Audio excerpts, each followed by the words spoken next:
উত্তর চব্বিশ পরগনার বাদুড়িয়া ও বসিরহাটের বিভিন্ন স্থানে গাড়ি থেকে টোল আদায় বন্ধ হওয়ায় স্বস্তি প্রকাশ করেছেন চালক ও মালিকেরা। চালক ও মালিকদের অভিযোগ, টাকা দিতে অস্বীকার করলে হুমকি এবং গাড়ি ভাঙচুরের ঘটনাও ঘটত। প্রত্যেক গাড়ি থেকে 20 টাকা, 50 টাকা, 100 টাকা, 200 টাকা পর্যন্ত এরা তোলা তুলত। এটা পৌরসভা অনুমোদিত কোনো ব্যবস্থা ছিল না। এটা এদের আনন্দ আরাম আয়েশের জন্য এই টাকাগুলো এরা তুলত। এই টাকাগুলো তুলে সাধারণ মানুষের ভোগান্তি চরমে পৌঁছে গিয়েছিল এবং সর্বত্র এরা নৈরাজ্য অরাজকতা দিয়ে এই বাদুড়িয়া বসিরহাট একদম জলাঞ্জলি করে দিয়েছিল। সাধারণ মানুষের কোনো শান্তিই ছিল না সমাজে। এখন টোল ট্যাক্সটা বন্ধ হয়ে যাওয়াতে সাধারণ মানুষ, গাড়ির ড্রাইভার সহ সবাই শান্তির নিঃশ্বাস ফেলছে এবং আমরা বাদুড়িয়াবাসী আমাদের মাননীয় মুখ্যমন্ত্রী শুভেন্দু অধিকারী মহাশয়কে অসংখ্য অসংখ্য কৃতজ্ঞতা প্রণাম জানাই, ধন্যবাদ জানাই। এভাবে সামনের দিন যেন বাংলা আরো সুন্দরভাবে এগিয়ে নিয়ে যেতে। বিজেপির দাবি, এই তোলাবাজি শাসক দলের ঘনিষ্ঠদের মদতেই চলছিল।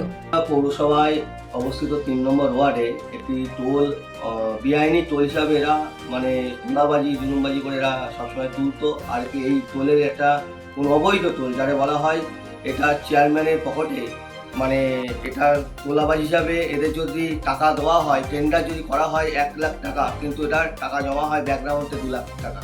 এরকম করে এরা দীর্ঘদিন ধরে তোলাবাজি শুরু করেছিল এবং যে গাড়িগুলো যেত, একটা যদি 4 চাকা নিয়ে যায় সে 50 টাকা তার টোল দিতে হতো। 50 টাকা, 100 টাকা, 200 টাকা অব্দি টোল বেআইনিভাবে এরা তুলতো।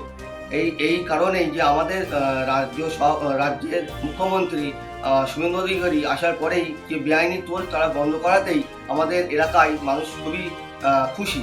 এই খুশিতে তারাও স্বস্তি পেয়েছে বলা যায় এক কথায়, যে মানুষের যে বেআইনিভাবে টাকা পয়সা জুলুমবাজি করে নিত, সেই জায়গার থেকে মানুষ মুক্তি পেয়েছে। পৌরসভার পক্ষ থেকে জানানো হয়েছে এটি অবৈধ নয়। পৌরসভার টেন্ডারের মাধ্যমে বৈধভাবে টোল আদায় করা হতো এবং তা পৌরসভার উন্নয়ন কার্যে ব্যবহৃত হতো। ব্যাপারটা কি বলতো এই জায়গাটা? যদি কেউ বলে থাকে উনি না জেনে বলছে, তার কারণ আমরা টোল ট্যাক্সটা বিগত 2 বছর ধরে আমরা টেন্ডারের মাধ্যমে আমরা এককালীন টাকা নিয়ে 1 ইয়ারের জন্য টেন্ডারে টোল ট্যাক্সটা আমরা দিচ্ছি। সেই টাকাটা মিউনিসিপ্যালিটিতে ক্যাশ ঘরে জমা হচ্ছে, সেখান থেকে তারা রিসিভ নিচ্ছে। যেমন গত বছরও আমরা 4 লাখ টাকা টোল ট্যাক্স আমরা টেন্ডার করেছিলাম। যারা টোল নিয়েছিল তাদেরকে যেতে বলুন, তারা রিসিভ দেখাবে, বা তারাও যদি না দেখাতে পারে অফিসে আসুন, অফিস দেখিয়ে দেবে যে গত বছর আমরা 4 লাখ টাকা নিয়েছি, তার রিসিভ অফিসে আছে এবং পৌরসভার ক্যাশে সে টাকা জমা আছে।